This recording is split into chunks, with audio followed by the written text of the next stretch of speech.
Oke, selamat malam. Berjumpa kembali dengan Mas Bro Tegal. Malam ini berbagai macam info untuk kalian, yang penting kalian untuk disimak ya sambil ngerokok ya. Wah, jam segini ngantuk, habis sisaan ngantuk kawan. Jadi tadi minum es kelapa 2 gelas, ngantuk banget karena cuaca sangat panas. Mantep pokoknya ya. Nanti tidur sebentar lah 2 jam, nanti malam harus melek lagi. Malam ini malam Jumat kan sangat mustajab untuk berdoa ya. Saya akan membahas market simple saja. Kalau saya bicara yang rumit-rumit, kalian tambah pusing dan hasilnya nol. Tambah pusing, hasilnya nol. Pokoknya kondisi turun, kendor, masuk. Holding koin yang bagus, ingat jangan asal koin. Ketika nanti cuan, saya aba-aba TP. Dari 2024 pun saya aba-aba TP. Kemarin yang sangkut di XRP waktu harga 50.000 saya juga aba-aba TP.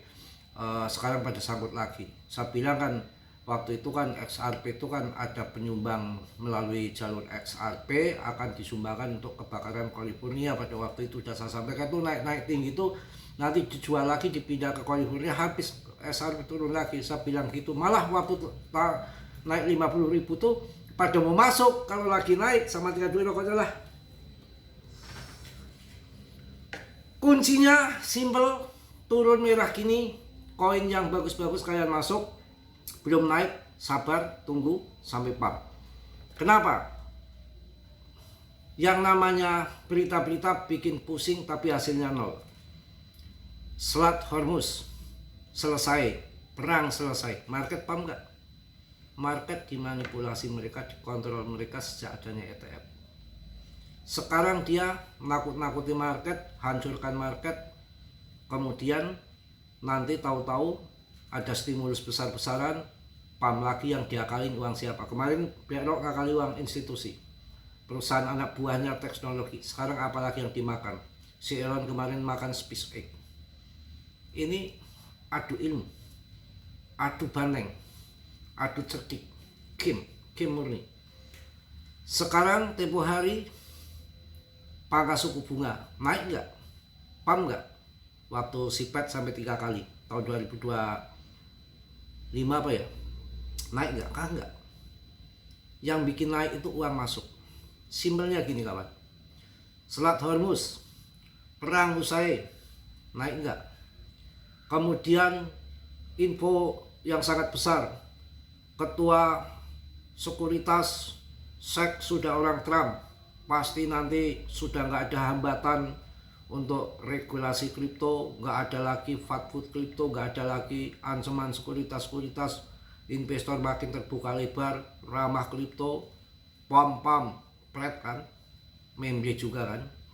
Kemudian apalagi info yang kedua, si Trump nekan si Jerome Powell, pangkas suku bunga wel, kalau enggak gua kewel gini ya, sampai perdebatan secara kayak gitu banget, antara terjadi gap antara si Katrum sama si Powell. Apa yang terjadi? Pangkas suku bunga. Sekarang si Kevin menjabat pilihan Trump di dalam Fed. Ini lagi ribut internal, beritanya naikkan suku bunga, pangkas suku bunga, menahan suku bunga, macam-macam.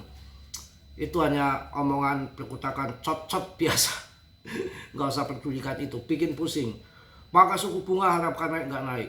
Selat Hormuz selesai, ya kemarin perang Iran, ya mereka kesempatan untuk gunting, untuk kambing hitam. Kalau nggak paling jengkel banget saya. MTKOK apaan? Dia aja perasennya, sandinya sudah pada lupa, orangnya sudah pada mati, ngambil uang sendiri aja ketat banget. Di Jepang nggak semudah itu mencairkan MTKOK.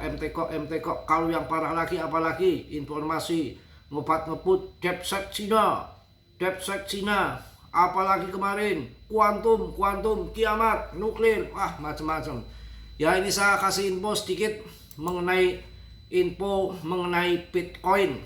BTC terjungkal Risalah rapat FOMC tunjukkan perbedaan pandangan The Fed.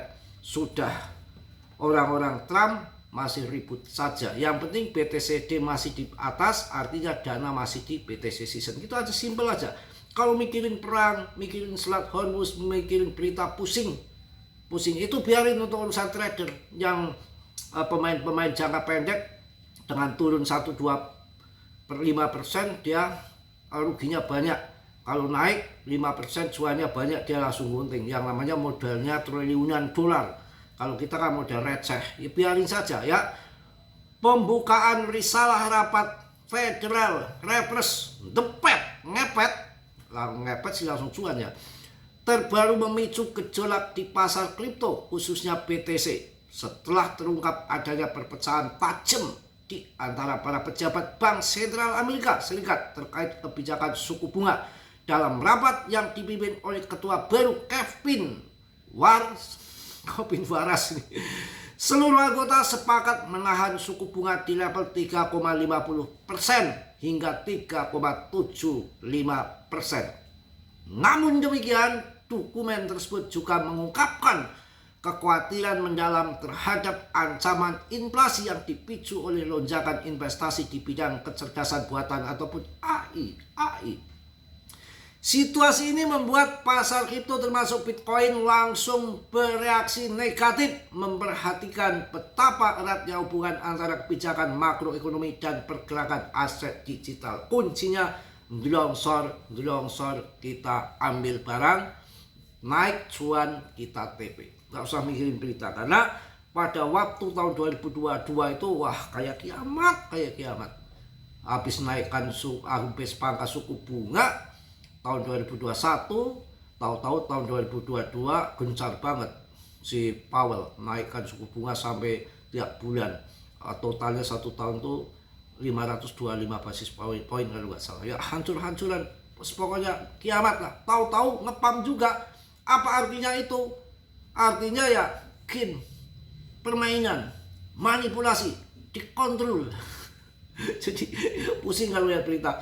Udah ikuti aja permainan mereka. Berkutakan kayak apa juga ya. Mas Bro diancam sama mantan ini. Disangka Mas Bro ini orang penakut kali. Mantan ngancam saya lagi. Apaan? Saya mau menanggapin ancaman mantan loh, namanya juga ya namanya kayak gitu, mau ngapain, percuma juga. Kalau yang ngancam kemarin si Caesar ya, itu kita patut kita lawan. 50 juta menculik di grup saya kan si Caesar ya. Ini kalau si istri apa ini, ancaman apa kayak gitu, ancaman cerot. Kacau. Oke, namun demikian tersebut juga mengungkapkan kekhawatiran mendalam terhadap ancaman inflasi yang dipicu oleh lonjakan investasi di bidang kecerdasan buatan AI. Perpecahan internal The Fed suku bunga lalu, atau nanti saya bahas PP ya. Perpecahan internal The Fed suku bunga atau inflasi kita bahas. Risalah rapat The Fed pada 16-17 Juni lalu mengungkapkan adanya perdebatan sengit di antara para pejabat. Kok bukan saya aja perseteruan sama mantan, ini malah Fed juga ikut-ikutan. Ya, perdebatan sengit di antara para pejabat mengenai perlunya kenaikan suku bunga di tahun ini. Betapa anggota berpendapat bahwa kenaikan suku bunga sudah seharusnya dilakukan pada pertemuan tersebut, namun akhirnya memilih untuk menahan diri demi menjaga stabilitas. Enggak jadi naikkan suku bunga, aman. Kalau naikkan suku bunga kita wah kocar kacir lagi dah, market keuangan likuiditas sedot lagi sama Fed ya. Kemarin ada yang nanya ya, nonton kisah misteri saya sama mantan kan tadi, karena dia nggak tahu yang sesungguhnya kan, ngomongin saya, Mas Bro ngapain WA istri di blok, bukan WA istri di blok ya, bukan ujuk lebih baik katanya gitu. Kalau yang pertama sih orangnya nggak aneh-aneh ya, dia sudah gayanya kayak artis di Jakarta. Yang ini maksudnya yang kedua ini, dia itu ngeblok WA saya sudah lama ya, dan minta dia ngeblok sudah lama ya, gantian saya ngeblok lagi atau tak blok, dan dia suruh buka blok dia tuh suruh dibuka. Dia tuh butuh kalau butuh saja WA-nya dibuka, kalau butuh bicara sama saya dibuka. Kemudian saya kan sudah nggak megang nomornya toh, ya saya minta nomor sama orang lain harusnya untuk membuka blog dia, karena sudah nggak ada di saya juga minta nomor yang lain. Ya itu yang diminta macam-macam aja, ya pingin ribut mulu gitu. Itu aja sih sebetulnya yang diminta itu. Ya memang terus terang di sini itu yang belum usai itu masalah itu, tapi kan nggak jadi nikah resmi. Saya juga bingung. Jujur saja di sini kan 5 juta mas kawinnya 5 juta, tapi nggak jadi nikah. 5 juta mas kawin uang dan langsung diterima di amplop kontan, dan juga ada 100 juta koin PP. 100 juta koin PP itu dia minta, saya bilang gitu, saya ngapain, saya nggak kasih saja, tapi buka exchange, nanti koinnya saya transfer, karena di situ tertera koin bukan uang. Dia minta uang, jujur ya, saya suruh jual ya nggak bisa. Saya bilang saya mintanya koin, terserah dijual, mau dijual kapan berapa kan urusan dia. Ya habis itu diblok lagi, itu kan yang ngurusin orang aneh ya. Saya juga bingung, saya baru kali ini saya menghadapi orang yang begini gitu, ribet gitu loh. Ya kalau nuntut katanya ini itu loh, kalau nuntut sih saya bisa nuntut saja, dia juga membatalkan perkawinan kan, apakah nggak saya bisa tuntutan bonyok bareng gitu. Aduh bener lah. Dan ya maksudnya saya selesaikan sekarang, harus selesai itu maksudnya supaya jangan mengganggu rumah tangga saya. Nanti kalau saya udah nikah lagi, WA lagi, permasalahan lagi, kan nanti mengganggu hubungan rumah tangga saya kalau nanti suatu saat nikah lagi kan, saya kan begitu. Maksudnya biar selesaikan dulu, jangan ngamuk-ngamuk doang, setelah belum selesai sudah cut lagi, sudah di blok lagi. Menghadapi apa saya ini. Oke, mayoritas pejabat. Jadi mayoritas pejabat Mayoritas pejabat menyoroti risiko inflasi yang masih tinggi, terutama akibat tarif impor, lonjakan harga energi di Timur Tengah, serta permintaan besar-besaran untuk teknologi dan pusat data akibat perkembangan AI. Sebanyak 9 dari 19 pejabat The Fed memproyeksikan setidaknya 1 kali kenaikan suku bunga sebelum akhir tahun 2026, berbanding terbalik dengan proyeksi sebelumnya yang tidak memperkirakan kenaikan sama sekali. Menariknya, Kevin sebagai ketua baru di Fed tidak memberikan proyeksi pribadinya, menambahkan ketidakpastian di pasar. Dalam konferensi pers usai rapat, si Kevin secara terbuka menyebutkan bahwa perdebatan internal berlangsung cukup panas, namun akhirnya menghasilkan keputusan yang dianggap terbaik untuk saat ini. Jos sudah ya, aman-aman, jangan sampai naikkan suku bunga. Pusing kalau naikkan suku bunga. Salah satu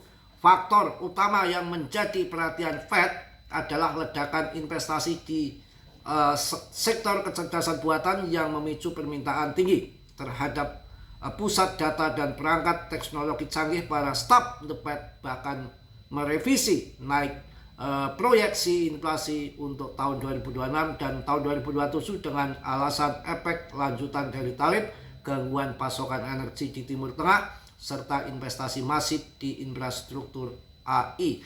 Data terbaru menunjukkan inflasi inti di AS mencapai 3,3% pada April dan diperkirakan naik ke 3,4% pada Mei, jauh di atas target The Fed sebesar 2%. Beberapa pejabat The Fed memang meyakini bahwa investasi AI pada akhirnya dapat menurunkan biaya melalui peningkatan produktivitas. Namun efek positif tersebut diperkirakan baru akan terasa dalam beberapa tahun ke depan. Sementara itu, permintaan yang terus meningkat untuk perangkat keras dan pusat data justru menambah tekanan pada harga-harga saat ini. Situasi ini membuat The Fed berada dalam posisi sulit antara menahan suku bunga demi pertumbuhan ekonomi atau menaikkannya untuk menekan inflasi yang membandel. Wah, oke lah, pokoknya macam-macam ya. Bitcoin terkoreksi, pasar itu makin sensitif terhadap kebijakan The Fed setelah risalah The Fed dirilis, harga Bitcoin langsung terkoreksi sekitar 2,7% dalam 24 jam terakhir dan diperdagangkan di kisaran sekian-sekian bla bla bla bla bla bla bla. Nah, ya kalau ngurusin berita mabok bareng kita pusing banget, lama-lama beli Paramek dah.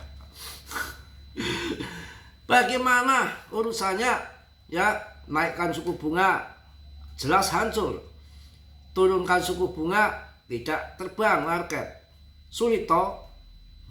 Tahu-tahu perang usai, ya sama saja. Nggak ada perang, tahu-tahu turun. Nggak perang, kadang-kadang naik, suka-suka dia kuncinya. Kalau turun gini sudah, pokoknya masuk saja masuk, tapi jangan ngasal koin, nanti ketika terbang kita gunting ya. Dan yang terakhir adalah khusus untuk PP, hati-hati, jangan ngasal koin.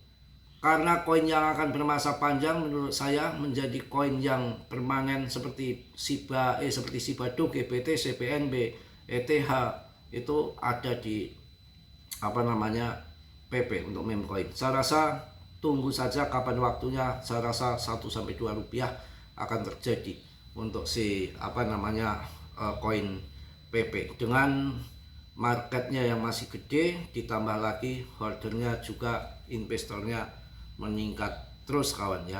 Ada lagi hal yang perlu diperhatikan di sini untuk si PP ini, saya akan sedikit bahas. PP itu dilahirkan pada 2016 sebagai blockchain PP pertama di dunia. Paham ya? PP dilahirkan pada 2016 sebagai blockchain PP pertama di dunia. Kemudian bermigrasi ke Ethereum pada tahun 2023 kemarin untuk membangun ekosistem di APP meme pertama. Mantap. Kelompok beragam pengembang seniman juga pangeran meme dan teman-teman yang menciptakan teknologi yang membuat Anda bisa kaya. Tetap Dion bisa sendiri. Dalam dunia kripto berisiko tinggi, bisa cuan, bisa meme, dia mendadak, semua tanggung jawab masing-masing. Juga ada Bitcoin, ini akan masih dari Bernstein itu berambisi analis ini bahwa PP katanya BTC tetap nanti targetnya di 150.000. Ya, target BTC 150.000 dari Bernstein. Mudah-mudahan terjadi ya. Jangan ngasal koin. Tadi udah saya sampaikan bahwa kita untuk malam ini mau ngomong soal berita bikin mumet saja. Berita ngalor ngidul gak jelas, ada perang ya terjun, gak ada perang juga terjun. Artinya mereka kontrol market mau dipam besok pagi, tahu-tahu BTC 3 miliar, PP 1 rupiah bisa saja kalau mereka sudah mau. Makanya kita ikuti saja, ini adalah game murni. Kalau belum naik ya kita sabar. Yang jelas secara fundament ini PP masih yang paling oke, dengan pemegangnya naik terus. Dan ini masih di 19,5 triliun, MC-nya naik 1,65% ya. Jadi nggak perlu khawatir, kita yakin akan informasi dari sana sini mengenai perang, mengenai geopolitik global, ekonomi, Fed, The Fed ngepet macam-macam bikin pusing saja. Pemangkasan suku bunga pun belum tentu naik. Market sudah mereka kontrol. Inti kunci dari informasi malam ini, turun kendor kita holding, investor jangka panjang, ketika pump kita jual, gitu aja. Oke, yang positif diambil, yang perlu ditendang, tetap Dion, riset sendiri dalam dunia kripto berisiko tinggi, bisa cuan atau belum mendadak, semua tanggung jawab masing-masing. Mas Bro hanya memberikan info sebatas yang saya tahu ya, selebihnya riset lagi. Dan PP masih berada di ranking 52, tidak pernah tergeser dari top sales papan atas. Saya rasa ini digadang-gadang menjadi raja meme coin, akan bikin kita kaya. Oke, salam dari Tegal Mas Bro, wassalamualaikum warahmatullahi wabarakatuh. PP, just